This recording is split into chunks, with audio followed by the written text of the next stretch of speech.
Hello and welcome to News Now. The embattled Speaker of the House of Representatives, Yakubu Dogara, has met with President Muhammadu Buhari at the Presidential Villa, Abuja.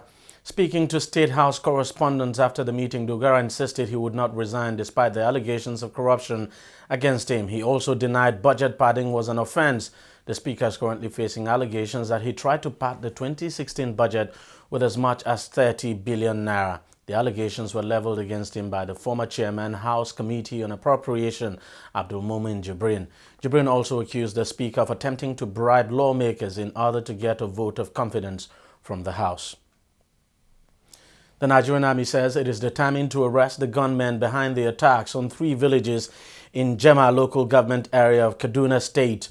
Over the past few months, gunmen have consistently attacked the villages, villagers now forcing them to flee their homes. Villagers from the affected villages said they had become homeless and refugees in neighboring towns. In the latest attack on Tuesday, no fewer than 11 persons were killed. The Kaduna State government has already condemned the attack, promising to ensure that the killers face the full wrath of the law. Now, the army has also assured that it will not relent until the killers are caught. Speaking during his visit to the community, the General Officer commanding 1 division of the Nigerian Army, Major General Adeniyi Oyebade, assured the residents of their safety, stressing that the army personnel would be stationed in the area for some time until normalcy returns. The Minister of Solid Minerals Development, Kayode Fayemi, has recalled all federal mines officers in the 36 states of the Federation and the Federal Capital Territory. The announcement comes a day after the government blacklisted the Nigerian Development and Construction Company, NDCC, an important seller of explosives in Cocoa Delta State, for reportedly diverting explosives.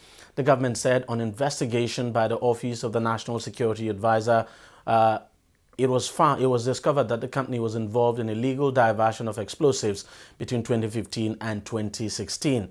A statement by the Ministry of Solid Minerals Development said the recall of the mines officers was aimed at strengthening the institutional capacity of the ministry to cooperate with the security agencies in its investigation. All the affected officers are to report to the headquarters of the ministry for further directives on their next assignments. Acting Inspector General of Police Ibrahim Idris has paid a visit to some towns in the Ikorodu area of Lagos State, southwest Nigeria. Suspected militants have kidnapped many residents and killed some landlords in the area, and of course made many residents flee, forcing the security agencies to intervene. Last week, the Air Force bombarded the militants in a bid to end their activities. The police has also been deployed to stop the attacks of the militants. Now, the IGP said visited the areas to monitor the progress of the operation. Over the past few months, armed militants had made life a living hell for residents of some remote communities in Ikorodu, Lagos State, and Arekpo in neighboring Ogun State. With the militants striking almost on a daily basis by kidnapping and even killing innocent people, most of the residents in the affected communities have fled, leaving streets in the areas deserted. But in the past 1 week, the people have had a reprieve as the joint security forces are now taking the fight to the militants. The Nigerian Air Force hit the militants with the airstrikes, while the army and the police have now gone in to rid the area of the criminals. The operation has not stopped there. The Nigerian police force is now parading the area to ensure the attacks do not happen again. Acting Inspector General of Police Ibrahim Idris has come here for an on-the-ground assessment of the situation. So this is pipeline. This is where the activities of the vandals are taking place. So as you can see, the place is very thickly forested. The red patches is the suspected enemy's camps. So our deployment. So we have been, before now we are tasked to provide a blocking force to deny the enemy access and freedom. However, due to the recent activity of the militants, which necessitated the offensive action, we have deployed some of our troops at Ikorodu, which is close to like a Bravo. So for past 48 hours, we carried out insertion operation into the general area. And we have been able to mop up the gain of the airstrike and completely destroy the enemy camps. The acting IGP is then given an extensive tour of the community, where he meets and interacts with residents of the community. Everybody is a security man in his own right. If you are in a place and there is no police, there is no soldier, there is no navy, you yourself can serve as a security for this country. If you see anything bad in your view, try to mobilize to see how you can be able to stop it, and then try to arrest anybody trying to go against the interests of this country and report to the nearest security man. As head of the Nigerian Police Force, it's incumbent on us to support our officers. And I believe that our coming here is going to encourage them to boost their morale so that they can do more than what they are doing now. Right. And you know, as you said, I have been here and I have so much from yesterday to today. And we are trying to see that obviously it's our responsibility to assist them in the operation they are doing, especially in the areas of deployments of our marine police here, which we are going to do. Two is that obviously to sort of encourage the local community to support what we are doing here as security agencies. Relative peace has now returned to the communities. Some of the residents are now coming back home. They say they remain grateful to the security agencies. We have been going through a lot in this community because it's not easy. We have been facing a lot of crisis in this community. Yeah. Those militants, those guys outside there, they have been disturbing all of us. So some of our friends have been kidnapped, keep killing and raping all this community of 18. So we just thank God for government, Ambode. We thank God, we thank you for everything. We back for you, sir, and we know with you all will be well. So we really appreciate your effort, we really appreciate your concern, we really appreciate the type of government you are running, the type of government that is on ground now. We appreciate everybody. While the area is calm now, the battle with the militants may not just be over yet. But the security agencies have said they would henceforth maintain a constant presence in the troubled areas to ensure the militants do not return. Now, leaders of the People's Democratic Party, Nigeria's main opposition party, have agreed to zone the national chairman position of the party to the southwest geopolitical zone. The party has been engulfed in a leadership crisis since it was removed from power in 2015. Counter-court rulings have since declared former Borno Governor Ali Modu Sharif and former Adamawa State Governor of course, as the party's authentic chairman. The latest court ruling went in favor of Sharif and also ordered the party's national convention scheduled for August the 17th to not to hold, as a matter of fact. However, the party has insisted on holding the convention. Its zoning committee had initially zoned the chairmanship slot to the south, but after a meeting of its leaders in the region, the position has now been given to the southwest. The new zoning formula has now disqualified media mogul Raymond Dokpesi from contesting the seat. The West African Examination Council says it will not release the results of candidates sponsored by local and state governments that have defaulted in paying the required fees for the candidates. Head of the exams body's Nigeria's office now disclosed this at a press conference to announce the release of the results of the 2016 West African Senior Secondary School Certificate Examination in Lagos. Oluwadenikwekun says there's a remarkable improvement in the academic performance of students that sat for the 2016 examination of the body. He says a total of 1,370,049 candidates had credit and above in 3 subjects, while 1,438,679 obtained credits and above in 2 subjects, while 878,040 candidates got credit in 5 subjects and above, including mathematics and English. He, however, says 137,295 candidates had their results withheld in connection with various cases of examination malpractice. 3-year analysis given when I was presenting that report, I gave the percentage of the candidates that made 5 credits and above in 2014 as 31.28%. And in 2015, there was also a slight improvement where that percentage rose to 38.68%.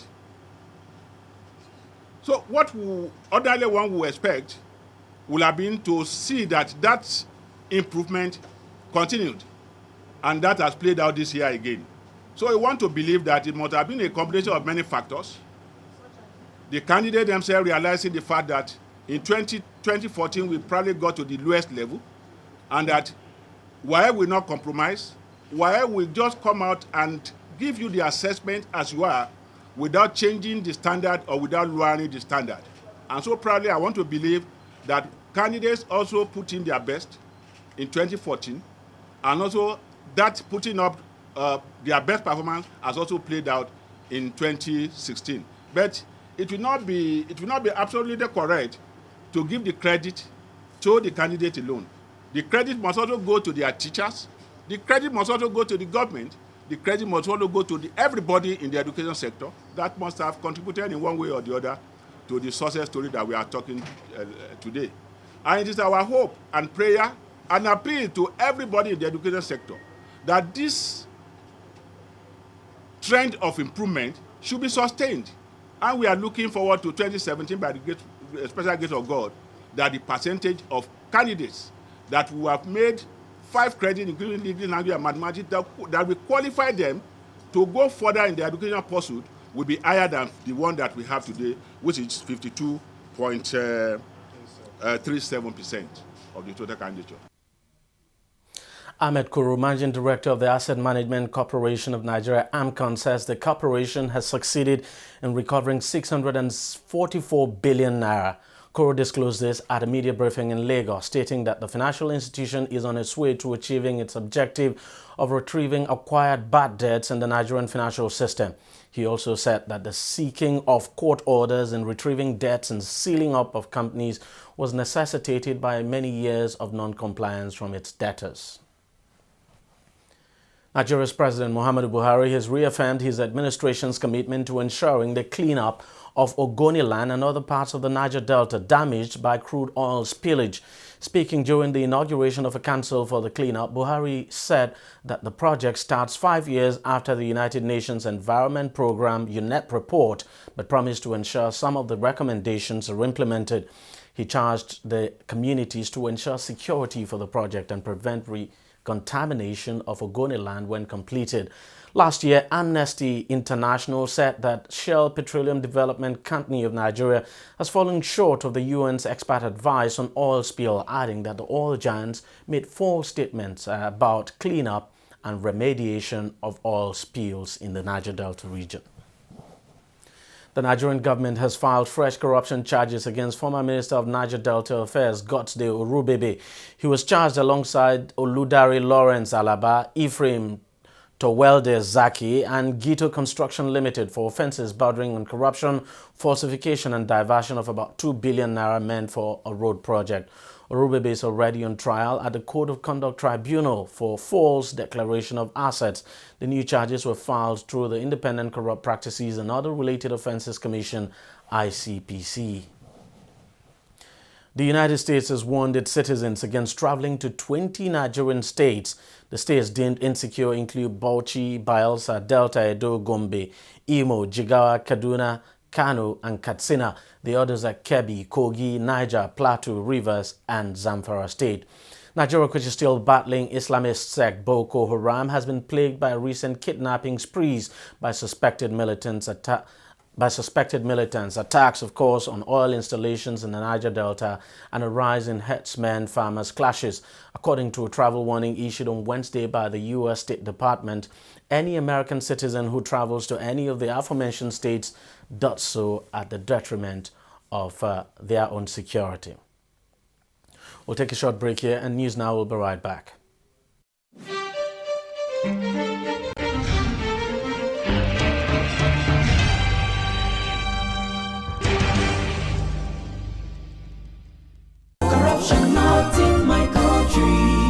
Mr. John! Mr. John! What is it now?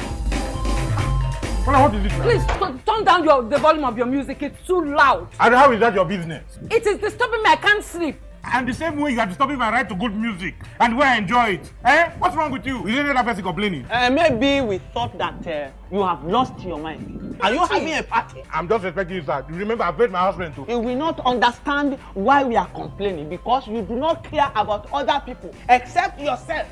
Look, the transformation we need in this country begins in this compound. Yes, now. From you, and I. This your selfishness is an offshoot of corruption. And corruption not in my country. You know, go to your bank. Go. Corruption not in my country.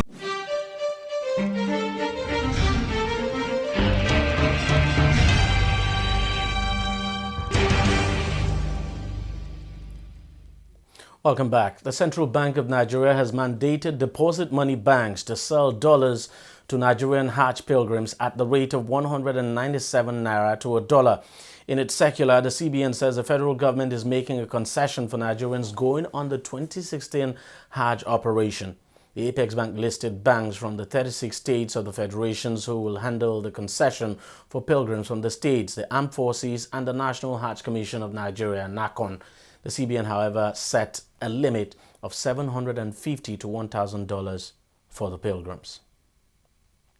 Meanwhile, the country's currency fell to another low of 400 against the United States dollar at the parallel black market. The naira has been under persistent pressure as dollar scarcity continues to weigh on the local currency at both the parallel and interbank forex market.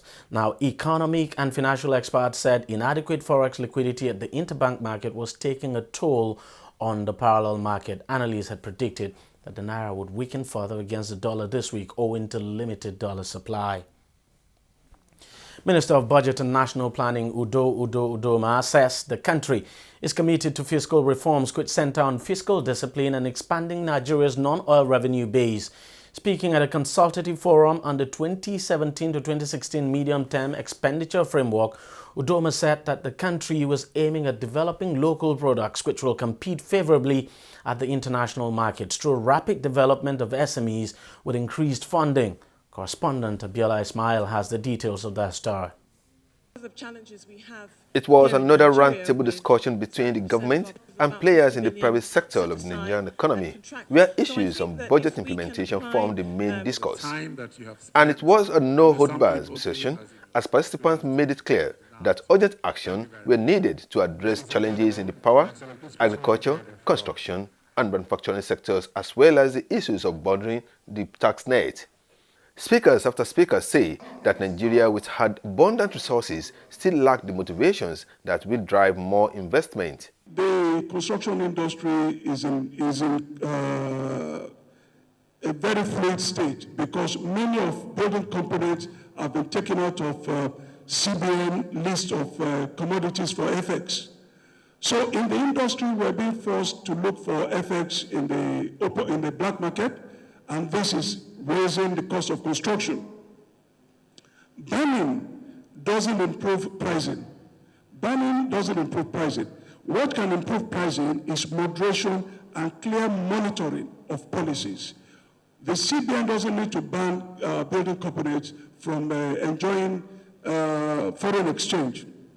The government could give loan guarantees on projects, which will give comfort to whether it's local or international investors. They want to invest into the infrastructure. Another thing the government could do is provide some policy insurance. Now, from my experience in different developing countries and developed countries, these two could multiply the money spent by the government between 6 times and 10 times. So government could put in 30 billion and have 300 billion worth of infrastructure developed if it's a bankable project. In its response, the minister explains that the consultative engagement is in line with the Fiscal Responsibility Act 2000, which recognizes the role of private sector as a key driver of economic growth. Udoma says the government's focus is to ensure quality of expenditure where capital releases are based on priorities, ministries, departments, and agencies' performance, as well as value addition to the immediate needs of the economy. We have challenged the private sector because in order to get development at the level that we want and at the pace where we want, we need massive private sector investment. So this is an opportunity for government to challenge the private sector to work with us as partners in developing the economy. We will play our role. We'll provide the enabling environment. We'll remove any bottlenecks that are holding back. We will try and we'll improve the efficiency of government services and delivery. But in response, we want the private sector to partner with us and to tell the Nigerian story, to let people know that this place, that Nigeria is receptive, is changing, is welcoming, and so that we can get much more private investment. We're not just talking about agriculture, we're talking about local manufacturing as well. So we're talking about, we're talking about even the creative industries, patronizing made in Nigeria. Everything, that has, Nigerian origin will be, emphasized and promoted in that campaign. Of the total budget of 6.1 trillion naira, the minister says about 35% has been spent, while recurrent expenditure has been largely covered at the end of second quarter of the year. Abiola Ismail, TV360, Lagos. Nigeria's Minister of Industry, Trade and Investment, Okochukwu Enelama, says West African trade integration will only survive economic challenges through sustainable public-private partnership. The minister was speaking at a facility tour of the Dangote refinery in Lagos State. The minister, who was representing President Muhammadu Buhari, told visiting Togolese President Faure Gnassingbé that the refinery, when completed, would create jobs across Africa and, most importantly, resolve Nigeria's fuel supply issues. Nigeria has had a series of disruptions in the supply and pricing of the previous regulated downstream oil sector in the last 18 months, forcing the government to remove petrol subsidy and peg the price at 145 naira, about $50 per litre. Experts in the oil and gas sector of the economy say not only will the country's perennial petrol challenges be addressed, the refinery will also create more than 250,000 direct jobs with additional 500,000 auxiliary ones. This, no doubt, will reduce the level of unemployment rate in the Africa's largest economy in the next couple of years. Dangote Refinery is the largest single-line refinery in Africa, and with its refining capacity of 650,000 barrels of crude oil daily. Touring the facilities along the President of Togo and the Governor of Lagos State, the Minister of Industry, Trade and Investment challenged other African philanthropists to come up with industries that will create needed jobs for the teeming youth of the continent. We can dream, we can envision about what Africa should be, but we know we need champions. I think one thing everybody accepts, whether you admire, respect, or challenge Alhaji Dangote or not, is that he's an African champion, he's a Nigerian champion, and he continues to be. I mean, he had a choice to invest anywhere in the world, but he has chosen to invest and reinvest and reinvest. On his part, the Togolese president praised Dangote's investment drive in Africa and his vision and commitment to transform the continent's economy, while the governor of Lagos State, Akinwumi Ambode, said apart from creating thousands of jobs, the refinery project would positively change the face of oil and gas business in the West African sub-region, adding that the project is one of the emerging opportunities in the economic nerve center in West Africa. Lagos State is home to all nations, races and creeds. We are home to a substantial Togolese population, and I am positive that we are providing them with the opportunities to get ahead in their endeavors. The Dangote refinery is one of such emerging opportunities in Lagos State, and as a prominent head of state in the ECOWAS region, I understand your interest in the progress of this project. The man behind the massive project, Aliko Dangote, told his guests that apart from the refinery, there is a petrochemical, fertilizer and gas plant with a daily production capacity of 3 billion cubic feet of gas also coming up. What we just want is to satisfy His Excellency for him to see our project of fertilizer, the refinery, the gas and the petrochemical. The The refinery is expected to come on stream sometimes in 2017. The continent and the country simply cannot wait for that to happen. Abiola Ismail, TV360, Lagos. Now, global oil prices dipped on Friday, ending a two-day rally as a glut of crude and refined products weighed on markets and investors eyed a possible starter in China's imports. Now, U.S. crude futures was trading at $41.74 per barrel, while international Brent crude futures were trading at $44.07 a barrel. Downward pressure returned as overproduction in crude and refined products has left offshore storage tanks brimming and triggered the chartering of tankers to store unsold fuel. There are also growing worries that China's imports are weakening from record set in 2015 and this year. South Africa has rejected accusations from the UN that its soldiers raped and killed civilians during and after ethnically charged fighting last month in the capital, Juba.